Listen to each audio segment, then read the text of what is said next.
Hello, welcome back to my channel. We're not actually on the allotment today, as you can tell, because the weather is pretty grotty.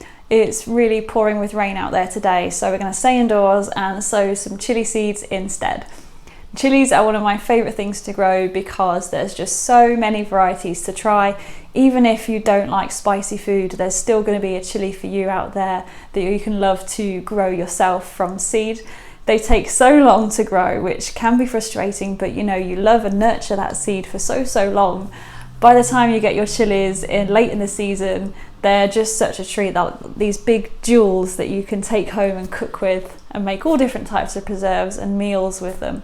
So today I'll share with you lots of tips and tricks on how to sow your chilies. I'll talk about how I do it, my setup, my lights, some of the equipment that I might use, and I'll also give you a sneak peek, very small sneak peek, at the new cabinet, greenhouse cabinet that I've set up behind me, but I will give that a full video of its own to give you a full tour and answer all of your questions that I'm sure you'll have about it. So that will be coming up soon. So yes, today we're going to sow some chilies, share lots of tips and tricks, and yeah, I'm excited to finally get sowing. If you're wondering when you should start sowing your chili seedlings, obviously it depends where you are in the world, but most importantly, your levels of light. Chilies require a really long season to grow, to produce the fruits, and then for the fruits to actually ripen as well. That whole process takes a long time, and I learnt the hard way. I think the first couple of times that I grew my own chilies from seed, I started them too late. I started them in April, May, and then I went to March, and March is a much better starting point for people in the UK if you don't have grow lights. Do not try sowing them before then if you don't have supplemental lighting, because they'll grow really long and leggy and they'll get quite weak, and they won't be strong plants, which means in the long term they're more likely to succumb to pest and disease damage. So if you don't have grow lights, start them around March. If you do have grow lights, then your world is your oyster. You can start them in January or in February. I would have started them 2 weeks ago, but I'm not worried. They're going to catch up and they'll be fine. By the way, don't feel that you have to have grow lights to grow chilies. As I said, you can start them later on, and you can improve the quality of light levels by using tin foil on pieces of cereal boxes and wrap them around your seedlings to bounce as much light as you can around them. And also, you don't even have to grow them from seed. You can buy little plug plants from your garden centres in springtime. After the risk of frost has gone, then it's much easier to start that way if you're quite new to growing chilies, because I'm not going to lie, they're quite a tricky one to grow because their germination can take a long time and it requires a lot of patience, and not that I want to put you off. As well as supplemental lighting, it's also quite important to give them as much warmth as you can, either by using a heated propagator or a heat mat to really seal in the warmth, warm up the compost to around 23 degrees is what they need to germinate. So if you have them sat outside in a cold greenhouse, the seeds are just going to rot away. If you don't have a heated propagator or a heat mat, you can improvise, try using your radiator, but the main thing is you want a consistent heat. So if it's fluctuating off and on, warm and cold, that's not really ideal. You want a nice constant temperature for them to germinate. So if you have a warm airing cupboard or a spot that's constantly warm, perhaps near your kitchen somewhere, then that'll be a great spot to start them off as well. These are just some of the chili seeds that I'll be sowing today. I've got quite a lot of varieties to get through, and there's even more that I haven't fished out yet, including some saved seed from last year. This is the Bohemian goat chili seeds. There's a little bunch of them there. So yes, got quite a few to sow today. For my seed sowing, I'm actually using coir as my compost, which is this block of spent coconut husk that has been compressed into this block, and we add water to it to make it expand into a nice fluffy loose compost that's easy to work with. And I quite like using coir for my seedlings at home because it's not as much mess as using a big bag of compost that gets everywhere. So I'll just pop this into a tray and add some water to it. This is just a normal seed tray that doesn't have holes in the bottom. And then this will expand. And the water is actually quite warm because I want the compost to be nice and warm, remember. If it was stone cold, that wouldn't be very good for the seedlings. So I'm just going to leave that there for a few minutes so that the compost can absorb all of that water. Now that the coir has really expanded, I'm just going to crumble it with my hands just to loosen it all up into that lovely little compost that we'll be using. There might still be a few chunks in the middle that we can re-wet with some more water, like this centerpiece here. Now that we've got lots of lovely crumbly coir compost, we're going to fill this into the individual seed pots that I've prepared under here. Now underneath here we've actually got another tray, which is actually a boot tray from IKEA. So it's a little trick for you there. If you have an IKEA nearby, these boot trays make great trays for your seedlings. So now I'm just going to fill in a few of these pots with the coir. You want the compost to be quite firm but not too packed in, because you want lots of air in there still as well. I don't tend to mix perlite in with this because I find that coir is already quite aerated. So a slight press just to make sure that it's firmed in. I'm going to start with 8 little seedling pots, and I've got them all labelled and also dated as well. These small little pots with the coir in, we're going to put multiple seeds in here that will then prick out later on into individual pots once they've grown on a little bit. But as you can see, I've left about 1 centimetre at the top there without any compost in it, and we're going to actually top it with some vermiculite rather than compost. So first we're just going to get our seeds. These are the Pusa Jawala. Thank you very much, Recca, for these. And I'm actually going to sow 1, 2, 3, 4.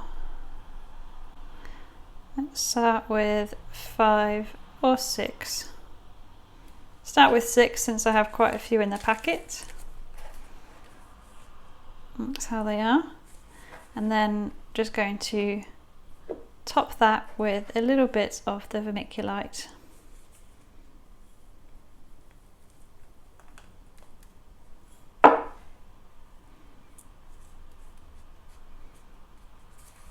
Like so. Now for the Madras chili, which I'm really looking forward to growing this year. I do like a nice hot chili, so I really hope that these germinate. So that's 6 of the Madras seedlings, and again just going to pour over a little bit of that vermiculite, give it a tap to even it out. Whee! Top tips for starting your chilies from seeds is to make sure that your compost is already at room temperature and nice and warm. Don't leave your compost outside in the cold, wet rain where it's just going to get really cold and soggy. If you put your seeds straight into that, they're probably just going to rot away, and it's going to take a long time for that soil, for that compost to reach the required temperature for germination. So bring it indoors, get it nice and warm before you actually want to sow your chilies. You also want to preheat your heated propagator or heat mat before you sow your chilies as well, so that it's already at the required temperature. It can take 4 or 5 hours for a heat mat to reach the maximum temperature.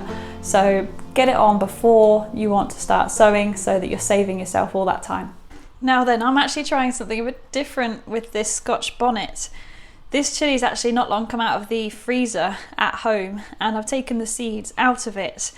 I'm not sure if they're going to be viable or not. You're supposed to really use them fresh and dried, but I'm just going to give it a go. So I'm just going to pop a few in here and see if it works. I'm hopeful actually, because you know they're still in good condition and they've been frozen, and seeds can freeze. You know, we store them at very cold temperatures, so fingers crossed these will germinate. I'll put a few more in this one just in case. And obviously it's worth noting as well, be very careful when you're handling chilies and chili seeds as well, especially if you're growing the Carolina Reaper.